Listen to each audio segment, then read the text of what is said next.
This isn't science fiction anymore, this is real. I've tried 7 different VR treadmills and I'm gonna tell you the pros and cons of each, and it's up to you to decide which is best. Each has a different approach to the ultimate goal of freedom of movement in VR. I'm gonna start with slide mills. This means that a person is sliding their feet to simulate walking. The treadmill base underneath them does not move. This is the Katwalk C2 core. It is the most basic VR treadmill and it is the cheapest VR treadmill. I really like it because it gets the job done. However, standalone could use some work. You can use it through this thing called the Nexus, and it works great when you can get it to work, but setting it up is kind of complicated and hard to do. And you can't play most multiplayer games because of Meta's anti-cheat software. That being said, if you're using PC VR, it's really awesome because you can play anything you can play in VR that uses a joystick. Almost anything. I've only run into like 2 games that I couldn't play that way. CatVR also makes the Katwalk C2 Enhanced VR treadmill. It's a mouthful. This one's really cool because it has haptics in the base and it also has a really cool fitness tracking app type thing going on. This is probably my favorite treadmill right now. It also has cool lights and it does everything the C2 core did. The Katwalk treadmills come with shoes. Shoes you have to get in your specific size, so sharing them with friends is not always super easy. This is the Omni One VR treadmill. It has a bigger base than the previous treadmills I've talked about. It also has a backpack design, which is really cool. It makes new people who are new to VR treadmills feel more secure.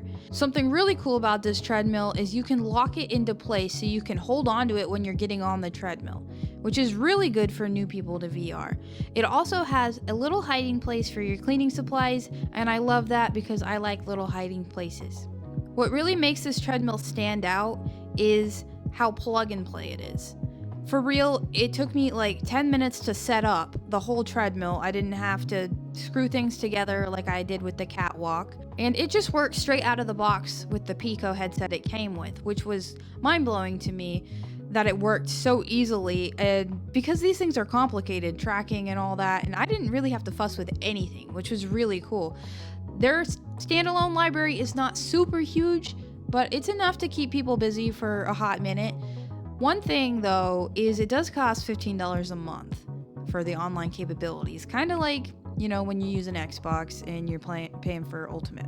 PC VR does work with the Omni. I have used it before, though it is not as straightforward as with the Katwalk, but they're working on it, and I think with some more time, it's going to be on par with the Cat as far as PC VR goes, and you'll be able to play all the same games you can play with the Katwalk with the Omni One.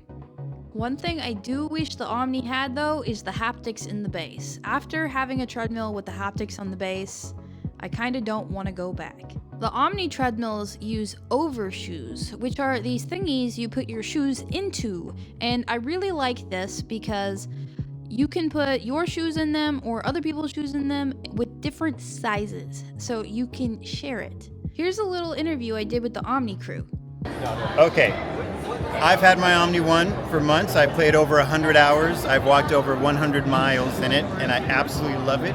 The level of immersion is just hard to describe how fun that is. When you don't have to control your character with the thumbstick and you can really just walk and run, it just makes it feel like you're really in the game, like you are the character in your game. And in my opinion, it makes you better as a gamer because you don't need to think about using the thumbstick. You can just walk and run like in real life and do your thing. What's the worst part? Deep immersion.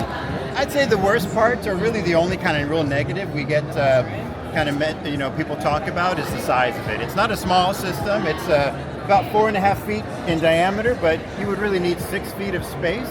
And for a lot of people, that's an issue. And for some people that want it real bad, but they don't have the space, nothing we can do about that. Thank you very much. Oh, you're welcome. This is the Xclerate VR treadmill. This treadmill looks cool and futuristic, but it is still a slide mill. It is basically a catwalk with balls. It really is. It's a bunch of little balls at the bottom that roll, that move you. The pros of this treadmill is it has way less noise. You can hardly hear it. And it also has less resistance. So if you just want to play games and feel really immersed, it's great for that. However, if you're trying to get a workout in VR, it's not going to be as good as the Omni or the Katwalk because that resistance adds to your calorie burn. I would also like to note that a lot of people are using this treadmill and running fast and looking like they're actually lifting their feet, but they're really not. It is still a slide mill. You still have to slide in order to move. I had a really hard time trying to use this treadmill how they wanted me to. They wanted me to lift my feet more. However, I'm so used to the Katwalk treadmill and how I run on it, so I didn't look as cool as other people look on this treadmill, but it still moves the same way. So if you notice, I'm still moving forward the way I'm running, even though it's not the same as other people. The Xclerate treadmill uses special shoes like the Katwalk, and funny enough, they're Katwalk colors. I would like to note though, if you're a woman and your waist is smaller than your hips, you're going to have to wear the waistband higher than men do. And this is because if you wear it on your hips, it'll just ride back up to the smallest part of your waist. It's unknown to me if the Xclerate treadmill will have standalone capabilities or what with that. I also don't know how their PCVR works and if it's gonna be as easy to use as CatVR's is. And here's a little bit of an interview I did with the Xclerate crew. The best part is the walking sensation, like it feels really realistic, and also the accurate movement transmission to VR, which makes it possible to actually solve the motion sickness issue and to really maximize the immersion. And the worst part is probably that it's still quite heavy. I mean, we are going to optimize that, but we will probably still need 2 persons to move it around. Sweet. Thank you so much. You're welcome. This is the Infinadeck treadmill. This one is super cool. It is literally the treadmill from Ready Player One. This treadmill felt the most natural to me because it is literally a treadmill, like the belt is moving underneath your feet like you're walking on a treadmill. That being said, it is extremely bulky and it's not even available for consumers to buy right now. Though I really hope that it will be in the future, but I feel like it's been in development forever. I remember watching YouTube videos about this and getting inspired by it like 10 years ago, I think. So who knows when it'll be available, but it is very exciting. I want this one in my house really bad. I don't know if it will ever have standalone capabilities, and I don't know how PCVR works with it either. But considering how much R&D they have put into this, I bet they have it working well, and it should be pretty easy, hopefully. And here's what the crew of the Infinadeck said. Well, the best part is the opportunity to integrate natural human movement inside digital experiences. The concept that you can do what we all dream about from Ready Player One, which this actual treadmill was in, or the holodeck, all those ideas we've had about imagine being inside experiences. Well, with this, you can actually walk inside virtual reality or augmented reality or extended reality experiences, and that's huge. The worst thing is, I guess, just the challenge that we all have in terms of building complex technology at scale and the costs involved in doing it. This is still an expensive unit. It's focused towards enterprise and defense right now because it still costs a lot of money to make.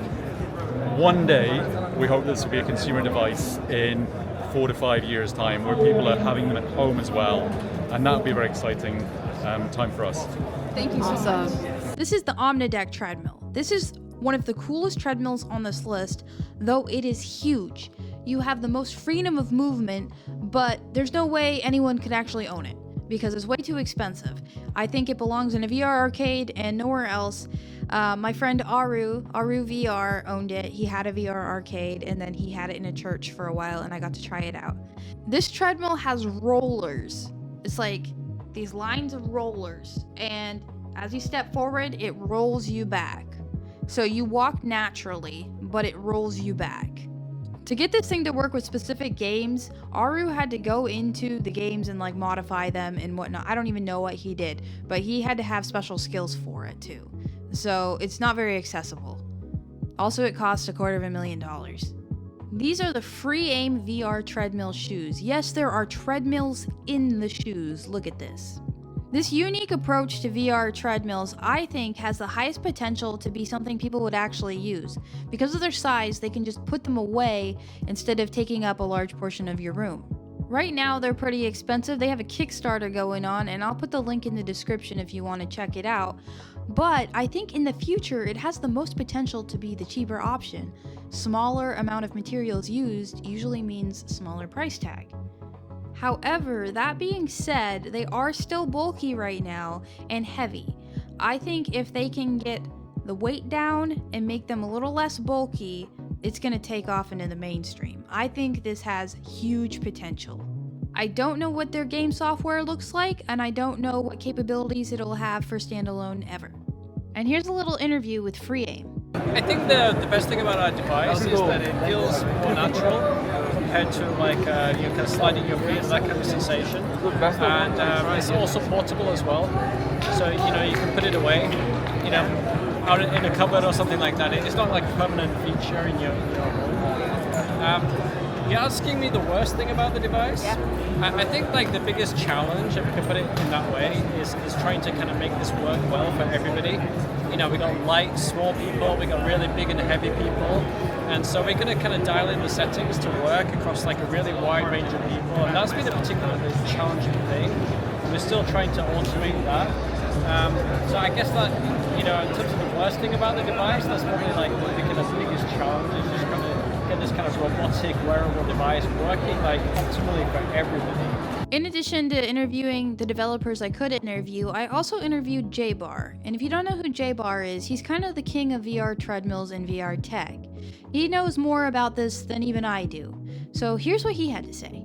What are your thoughts on all the treadmills here at AWE? Yeah, so obviously we have the Omni One, which I already have at home, and then there's the Xclerate VR treadmill, which is kind of new to the game, and then are we also including Freeaim? Yeah. Okay, Freeaim Shoes, right? The little treadmills on your feet. So, Omni is kind of one of the ones that have been in the game the longest. I think that, they have a really good business model overall. I really like Jan, the CEO of Omni. He's a very smart guy, and I think he's doing a lot of the right things to bring VR treadmills to maybe people who aren't quite experienced in VR. Like the interesting thing about the Omni One is that Jan had told me before is that the majority of the people that kind of initially invested in it never owned a VR headset before, which I thought was really cool.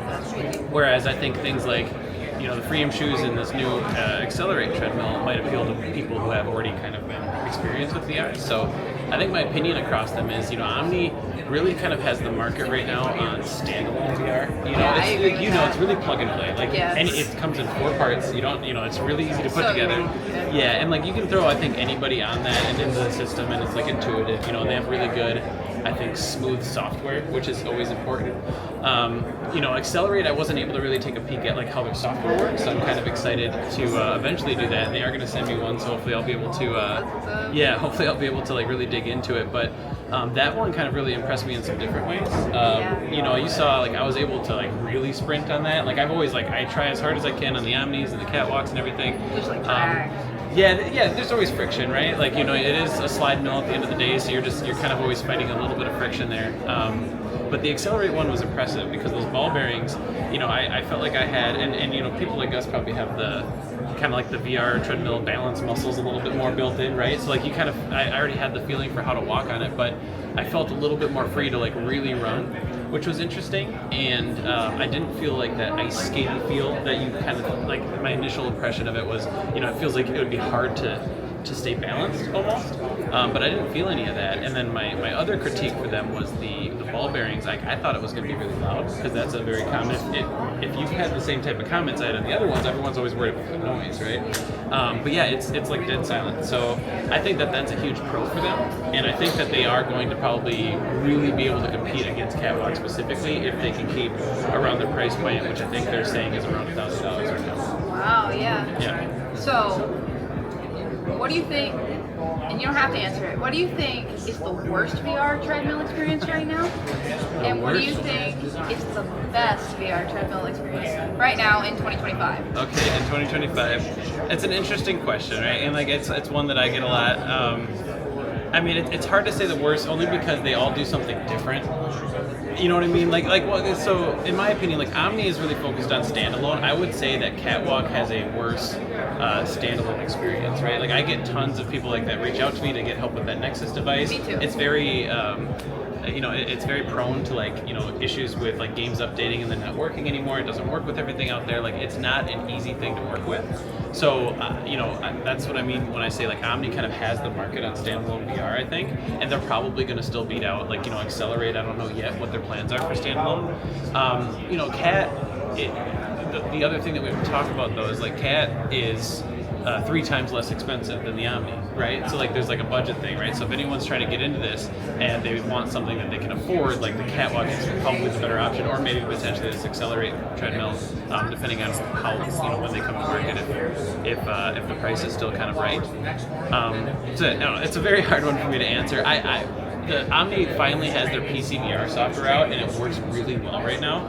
So I'm starting to like give them a lot more points than I used to, because it's they have a very like cohesive experience, and they've maintained that whole plug and play thing with the PC VR software, right? Like you just set it up, and like as long as the profile's already there, you can just jump into a game and you're ready to go. And I think they've done a really good job of the settings, right? I don't feel like I need to like go in and change every single game I try. Yeah, it just feels right. So software is just if I can, I will say something because I know you want me to, but I think Omni right now is winning for me. Only, and I'm maybe putting aside the cost. If you think of it as like high-end VR like workout equipment, I do think that they're very premium. They have an excellent type of support system. If you go on their website, like every individual part of the treadmill, like you can purchase if you have to replace something or anything like that. It's very easily shareable with other people. With the overshoes, that's another thing to talk about, right? Because the Omni uses overshoes, but both Xclerate and Katwalk are going to have their own shoes. And I'm not a picky person when it comes to like what shoes I wear, but a lot of people are, right? I've had that comment a lot too. It's like, well, some people like to have like wide soles and things like that. So the Omni also allows for a little bit more flexibility with what you're wearing. So I think they're really finally like kind of edging ahead, especially with where they're at with the PCVR software. So, what feels the best and what feels the worst? Cost aside, everything aside. I'm kind of still in a high right now from trying the Xclerate treadmill, I gotta be honest, only because like it felt really good. When you're at these events too, it's like things are all, you feel more hyped up about it when you're using it. It felt really good though. Like I gotta be honest, like the sliding mechanism, obviously there's no, it doesn't seem like there would be a lot of maintenance there. I mean, there's maybe something to say about like you don't know if, with all those little ball bearings, like are they prone to failure over time? Like can they start kind of wearing out too much, and then like what's the process for replacing them? Is that a huge pain? Like that's something to always think about. Do you have any final thoughts? Any final thoughts, just in general? Well, I guess. Oh, sorry, we didn't really talk too much about the Freeaim shoes. So like, they're probably a big part of like kind of my how I wrap this all up. But obviously, it's really cool having this third startup come into the VR treadmill game. Like competition is great for all of them, right? I've seen it with Omni and Cat where they kind of go back and forth a little bit on some things, and I think these Xclerate guys are kind of coming out of nowhere and like kind of showing a really cool way of having a slide mill. But then we have like Freeaim, which is kind of its own little category. Yeah, you don't need a big bulky anything. Exactly. I mean, you do have the frame around you, right? You don't need it, right? You technically don't. They might have to say that if you purchase that you need it, but we all know that you don't. You don't have to keep using it. Like I have a pair at home, and I've been really liking them, but that has its own like cons, right? Like you can't dead sprint down them. You got to have a little bit more balance. But like the portability of just having like a pair of shoes and then being able to throw your headset in your backpack, and like that's like such a portable like Ready Player One type of experience. So I think where I'm at is I'm excited to see more competition coming in. I think it's good for all of the companies that are doing this. I think I'm seeing a lot more people get interested in this type of stuff. There's people like you and Kalia and all these other people that are like using this stuff all the time and really kind of representing it. I think Freeaim's Kickstarter starts next month, so I'm like we're gonna get a final version of like their consumer pair soon, and I think down the road, like I think they have a lot of potential to like really disrupt things, because that's another big critique of treadmills is that they take up so much room and all that kind of stuff. So I think if Freeaim can still keep improving, they might be able to kind of create like the new way to move around in VR. But I'm still liking all these like changes and everything coming from these treadmill companies, and I think I see all of them starting to ramp up a bit more with improvements because of the competition. So I think we're in for a treat over the next couple of years. I'm excited. How do you feel about like the weight of the Freeaim shoes? the weight of them, I feel good about it. Like I mean, they do feel heavy on your feet, kind of just because you have these big motors and under there and everything. But yeah, the weight's never really bothered me. I never got when I first started the catwalk, I used to get pain right here for a long time until I built up weird muscles. Yeah. I think that's kind of with all these things. I will say I did have that with Freeaim a little bit, where my feet were kind of a little sore after if I used them for a really long time. Yeah. But I think I was strapping them on too tight, which is what they told me. But we'll see. I'm still playing around with those quite a bit. So I've been liking them. Thank you very much. Of course, thanks for having me. That was a lot of information and a lot of different approaches to VR treadmills. I want to know what you think is the best right now of what's available, and if you have an idea for a different VR treadmill and how you would make it work. I'm very curious. I think that the future of VR treadmills is going to be awesome. Thank you guys for watching.